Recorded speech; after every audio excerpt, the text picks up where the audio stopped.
शांति। 19 फरवरी की मुरली है। आज अव्यक्त मुरली है। रिवाइज कोर्स है 23 दिसंबर 93 का। मुरली का टाइटल है पवित्रता के दृढ़ व्रत द्वारा वृत्ति का परिवर्तन। आज ऊंचे ते ऊंचा बाप अपने सर्व महान बच्चों को देख रहे हैं। महान आत्मा तो सभी बच्चे बने हो, क्योंकि सबसे महान बनने का मुख्य आधार क्या है? पवित्रता। हम सब बच्चे पवित्र तो बने हैं। पवित्रता का व्रत सभी ने प्रतिज्ञा के रूप में धारण किया है। किसी भी प्रकार का दृढ़ संकल्प रूपी व्रत लेना अर्थात अपनी वृत्ति को परिवर्तन करना। दृढ़ व्रत वृत्ति को बदल देता है। अंडरलाइन। बाबा कहते हैं कोई भी दृढ़ व्रत लेते हैं तो वृत्ति को बदल देता है। इसीलिए भक्ति में व्रत लेते हैं और व्रत रखते हैं।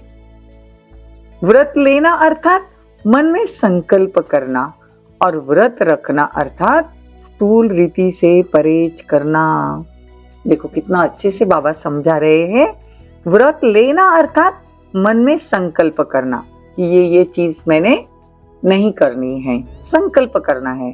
और व्रत रखना अर्थात स्थूल रीति से परहेज करना, चाहे खान पान की हो चाहे चाल चलन की हो, लेकिन दोनों का लक्ष्य व्रत द्वारा वृत्ति को बदलने का है।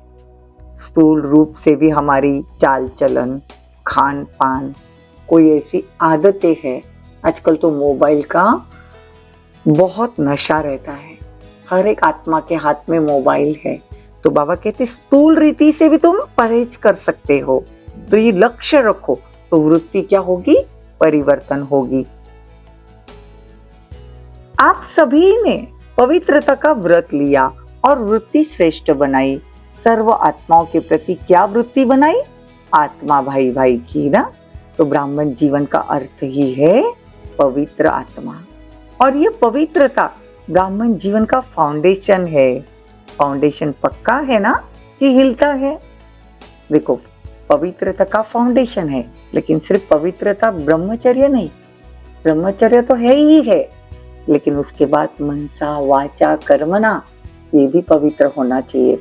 और मनसा वाचा कर्मणा पवित्र कब रहेंगे? कल की मुरली में बाबा ने बताया था ना कि वीर बातें सुननी नहीं है, व्यर्थ बातें सुननी नहीं है। ये आंखें भी बहुत धोखा देती है। ये आंखों से भी गंदी चीजें, गंदी सीन्स नहीं देखनी है। मुख से गंदा नहीं बोलना है। तो मनसा वाचा कर्मणा भी स्वच्छ रहेगा, मतलब इफेक्ट नहीं होगा। देखो जो हम बोलते हैं, जो हम देखते हैं, जो हम सुनते हैं, हाँ, जो हम खाते हैं, जो हम पीते हैं, यही चीजों का प्रभाव मन पर पड़ता है। तो आज बाबा वृत्ति बदलने की जो बात कर रहे हैं, तो वृत्ति परिवर्तन कैसे होगी? भाई भाई की वृत्ति है तो कोई दुश्मन है ही नहीं। ड्रामा कल्याणकारी है तो कोई गलत है ही नहीं। तो ये अगर ज्ञान अगर सदा रहे तो वृत्ति परिवर्तन हो जाएगी। पवित्रता का फाउंडेशन पक्का होगा। ये फाउंडेशन सदा अचल अडोल रहना ही ब्राह्मण जीवन का सुख प्राप्त करना है।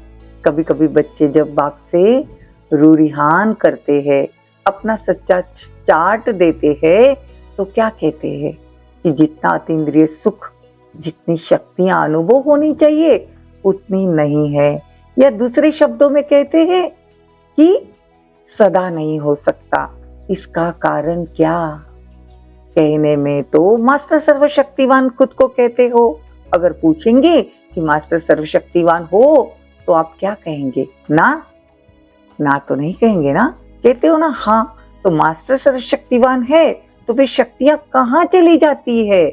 और है ही ब्राह्मण जीवनधारी, तो नामधारी तो नहीं है, सच में ब्राह्मण जीवन है, तो फिर कहाँ सब शक्तियां चली जाती है? तो बाबा कहते हैं कि ब्राह्मण ही तुम हो ना। आप सभी का अपना क्या साइन है? बी के साइन है ना। बी के मतलब क्या? बी के का अर्थ है ब्राह्मण। तो ब्राह्मण जीवन की परिभाषा क्या है? जितना और उतना शब्द क्यों निकलता है? मतलब जितना करना चाहते हैं बाबा उतना नहीं कर पाते हैं, ऐसे शब्द क्यों निकलते हैं? कहते सुख शांति की जननी पवित्रता है। जब अतीन्द्रिय सुख व स्वीट साइलेंस का अनुभव कम होता है, इसका कारण पवित्रता का फाउंडेशन कमजोर है। बाबा कहते पवित्रता का फाउंडेशन कमजोर है। पहले भी सुनाया है कि पवित्रता सिर्फ ब्रह्मचर्य का व्रत नहीं, ये तो व्रत महान है, क्योंकि इस ब्रह्मचर्य के व्रत को आज भी महान आत्मा कहलाने वाले भी मुश्किल क्या लेकिन असंभव समझते हैं। दुनिया वाले ब्रह्मचर्य को असंभव समझते हैं। तो असंभव को अपने दृढ़ संकल्प द्वारा संभव किया। बाप दादा का इस व्रत को पालन करने वाली आत्माओं को बाबा दिल से दुआएं सहित मुबारक देते हैं। तो पवित्रता क्या है, इस टॉपिक पर भाषण करो तो अच्छी तरह से कर सकते हो ना। जब जानते भी हो और मानते भी हो तो उतना जितना के शब्द क्यों? कौन सी पवित्रता कमजोर होती है? आज बाबा बहुत अच्छे से अटेंशन दिलवा रहे कि हम अतीन्द्रिय सुख का अनुभव क्यों नहीं कर पाते, पवित्रता की धारणा लेने के बाद भी सुख संपन्न क्यों नहीं हो रहे। बाबा कहते जितना उतना क्यों, जो सुख शांति और शक्ति की अनुभूति कम हो जाती है, पवित्रता किस न किस स्टेज में अचल क्यों नहीं रहती? तो किस रूप में पवित्रता की हलचल है उसको चेक करो। देखो, सर्व रूपों को स्पष्ट नहीं करते, क्योंकि आप जानते हो, कई बार सुन चुके हो, सुनाते भी रहते हैं, अपने आप से भी बात करते रहते हो कि हाँ ये है। मेजॉरिटी की रिजल्ट देखते हुए क्या दिखाई देता है कि ज्ञान बहुत है, योग की विधि में भी विधाता बन गए, धारणा के विषय पर भी वर्णन करने में होशियार है, और सेवा में तो एक दूसरे से आगे है। बाकी रहा क्या? ज्ञान तो नंबर 1 हो गया, सिर्फ एक बात में अलबेले हो जाते हो, वो है स्व को सेकंड में व्यर्थ सोचने, देखने की, बोलने की और करने में फुल स्टॉप लगाकर परिवर्तन करना।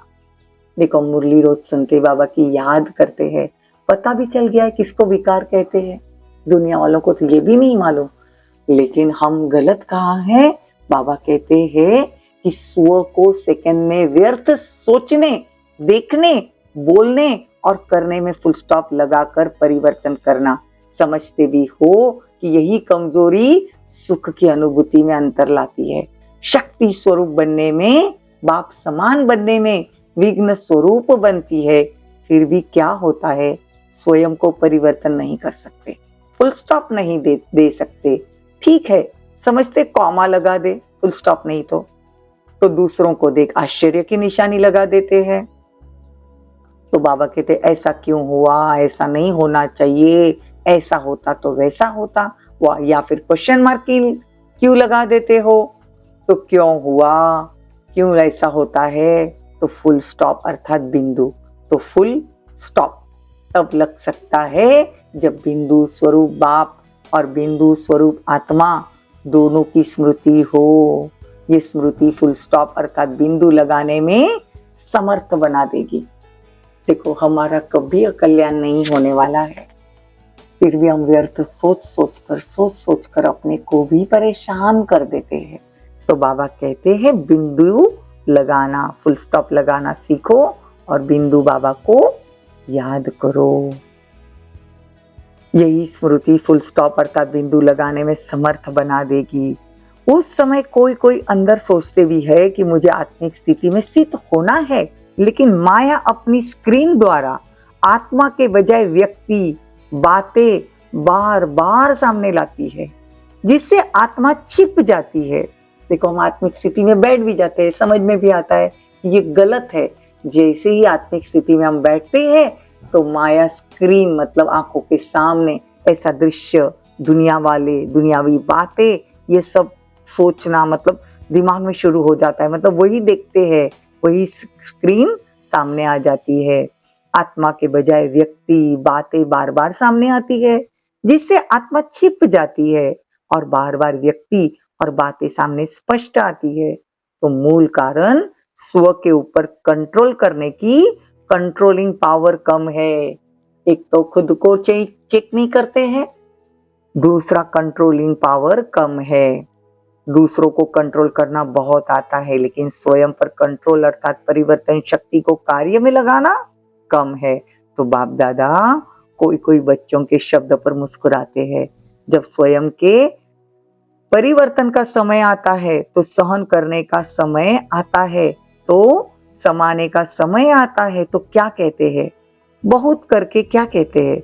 मुझे ही मरना पड़ेगा, मुझे ही बदलना पड़ेगा, मुझे ही सहन करना पड़ेगा।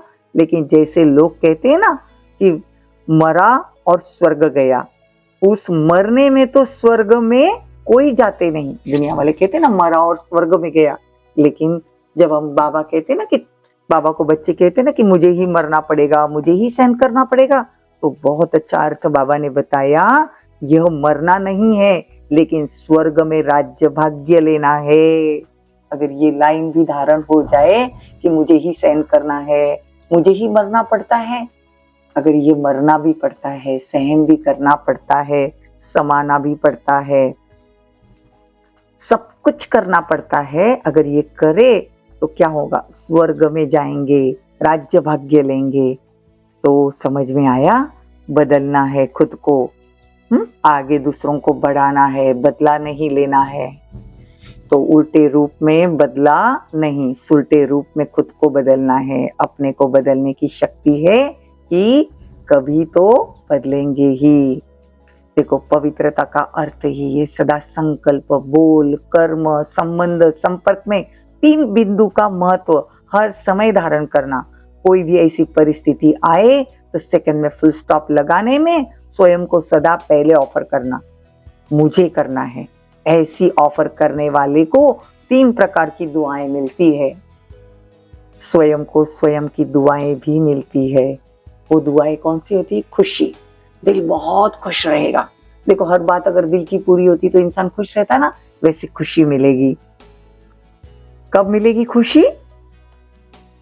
जब हर परिस्थिति में हम सेकंड में फुल स्टॉप लगाएंगे तो, और ऑफर करेंगे कि मुझे करना है, तब 3 प्रकार की दुआएं मिलेगी। एक जो स्वयं की स्वयं को मिलेगी दुआएं, वो खुशी। दूसरा बाप द्वारा, और तीसरा जो भी श्रेष्ठ आत्माएं ब्राह्मण परिवार की है उन्हों के द्वारा भी दुआएं मिलती है। तो मरना हुआ या पाना हुआ, क्या कहेंगे? पाना हुआ ना, तो फुल स्टॉप लगाने का पुरुषार्थ करो और कंट्रोलिंग पावर द्वारा परिवर्तन शक्ति को तीव्र गति से बढ़ाओ। बस इतना ही करना है, फुल स्टॉप लगाना है, खुद को आत्मा समझना है। व्यर्थ स्क्रीन जब बुद्धि में चले, माया अपनी व्यर्थ स्क्रीन से इंसान बातें दिखाए कि इसकी वजह से ऐसा हुआ, ये मेरे बारे में ऐसा सोचते हैं, ये मेरे लिए ये नहीं करते हैं, तो बाबा कहते हैं फुल स्टॉप। करण करावन हार बाबा है, मेरे हर संबंध सिर्फ बाबा से है, मुझे कहना भी सिर्फ बाबा को है, फुल स्टॉप। कल्याणकारी युग है, कल्याणकारी बाप है, कल्याणकारी समय है, कल्याणकारी कर्म है, तो अकल्याण नहीं होगा। सिर्फ थोड़ी धैर्यता, तो क्या होगा? अतीन्द्रिय सुख भी मिलेगा, कंट्रोलिंग पावर भी आएगी, वृत्ति परिवर्तन हो जाएगी, अतीन्द्रिय सुख मिलेगा। देखो, अलबेला नहीं बनना। बाबा कहते ये तो चलता है, ये संकल्प अलबेला बना देगा। अलबेलापन परिवर्तन कर, अलर्ट बन जाओ। अच्छा, चारों ओर के महान आत्माओं को, सर्वश्रेष्ठ पवित्रता के व्रत को धारण करने वाली आत्माओं को, सदा स्व को सेकंड में फुल स्टॉप लगाने वाले श्रेष्ठ परिवर्तक आत्माओं को, सदा स्वयं को सर्व कार्य में निमित्त बनाने की ऑफर करने वाले आत्माओं को, सदा 3 बिंदु का महत्व प्रैक्टिकल में धारण करने वाली आत्मा, धारण करने वाली बाप समान आत्माओं को बाप दादा का याद प्यार और नमस्ते। हम रूहानी बच्चों की रूहानी मात पिता बाप दादा को याद प्यार, गुड मॉर्निंग, नमस्ते, थैंक यू, बहुत बहुत शुक्रिया। दादियों से मुलाकात की बाबा ने। बाबा उनको कहते ये नहीं सोचो कि मेरा पाठ ही क्या है, सब विघ्नों के अनुभव मेरे पास ही क्यों आते हैं। बाबा कहते वेलकम करो, ये गिफ्ट है, ज्यादा में ज्यादा गिफ्ट मिलती है। इसमें क्या है, हैमर से ही उसे ठोक ठोक कर ठीक करते हैं। जैसे मूर्ति बनती है ना, एक्यूरेट मूर्ति कब बनेगी, जब सब विघ्नों में हम पास होते जाएंगे। तो वेलकम करो, डरो नहीं। बाबा कहते हैं कि हर कदम में पद्मों की कमाई जमा करने का यह युग है, संगम युग। तो अपने को पद्मा पदम भाग्यवान समझते हो। देखो हर कदम में पद्मों की कमाई जमा हो रही है। तो पदम जमा किए, बाबा पूछ रहे सतयुग में तो जमा नहीं होगा ना, तो अब भी करना है। तो इतना अटेंशन रहता है, इतने जन्मों के लिए जमा कर रहे। तो देखो 84 जन्मों के लिए हम जमा कर रहे, तो खुशी होती है ना। तो सदा ये याद रखो कि अब नहीं तो कभी नहीं।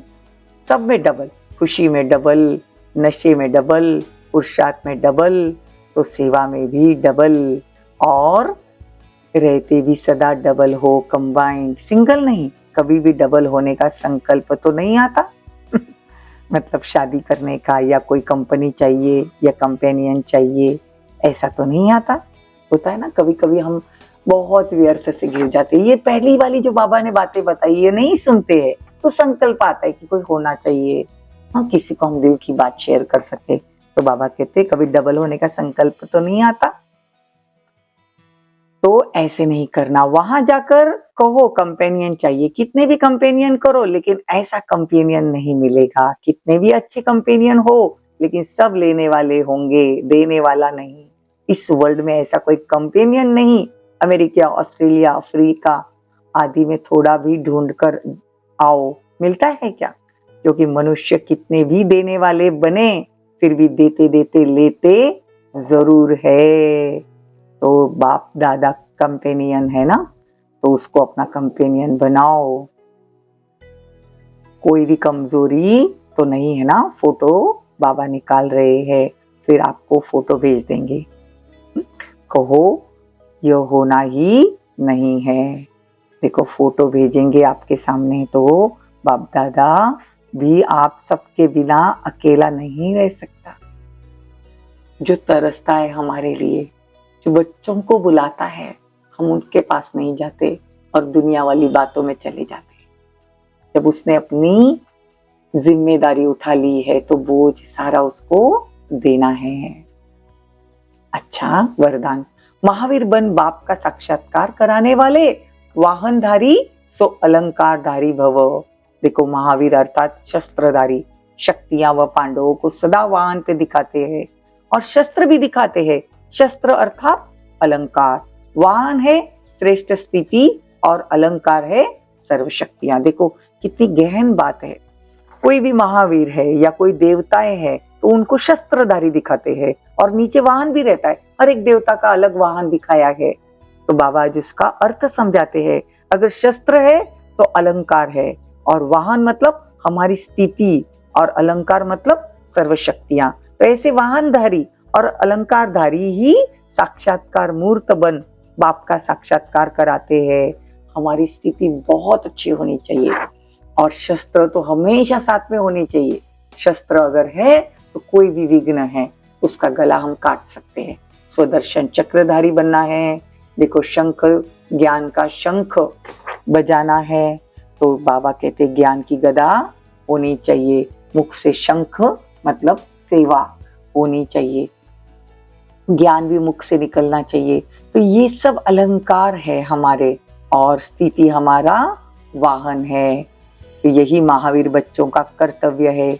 महावीर उसे कहा जाता है जो अपनी उड़ती कला द्वारा सर्व परिस्थितियों को पार कर लेता है। मन कहीं उलझे ही नहीं, परखने की शक्ति, निर्णय लेने की शक्ति एक्यूरेट हो और उड़ते चले, हर विघ्नों से पार होते चले। स्लोगन, एक रस पुरुषार्थ द्वारा ऊंची स्थिति बना लो, तो हिमालय जैसा पेपर भी रुई हो जाएगा। ऊंची स्थिति, मन की स्थिति ऊंची, और ऊंचे बाबा के पास अगर हम बैठते हैं, उसके साथ रहते हैं, मन की स्थिति भी महान, और ऊंचे ते ऊंचा बाबा। तो बाबा कहते हिमालय जैसा बड़ा पेपर क्यों ना आए जिंदगी में, उससे भी पार कर लेंगे। और वो कैसे? रुई हो जाएगा, वो पहाड़ भी रुई हो जाएगा, कपास हो जाएगा, और रुई को फूंक मारते तो उड़ जाता है। सूचना, आज मास का तीसरा रविवार है। सभी राजयोगी तपस्वी भाई बहनें 6:30 से 7:30 बजे तक विशेष योग अभ्यास का अनुभव करेंगे। ज्ञान सूर्य सर्वशक्तिवान परमात्मा की किरणें मुझ पर पड़ रही है और मुझसे सारे संसार में जा रही है, जिससे संसार से अज्ञान अंधकार दूर हो जाएगा। अव्यक्त इशारा, प्रतिज्ञा करो कि कभी किसी रूप में, कभी किसी परिस्थिति में माया से हारेंगे नहीं, लेकिन लड़ेंगे और विजयी भी बनेंगे। माया जीत बनकर दिखाएंगे, अपने आप को सदा सत्व प्रधान बनाकर दिखाएंगे, विस्मृति के संस्कारों को सदा के लिए विदाई देंगे, सदा हिम्मत उल्लास में रहेंगे और दूसरों को भी हिम्मत उल्लास दिलाएंगे। ओम शांति। ओम शांति।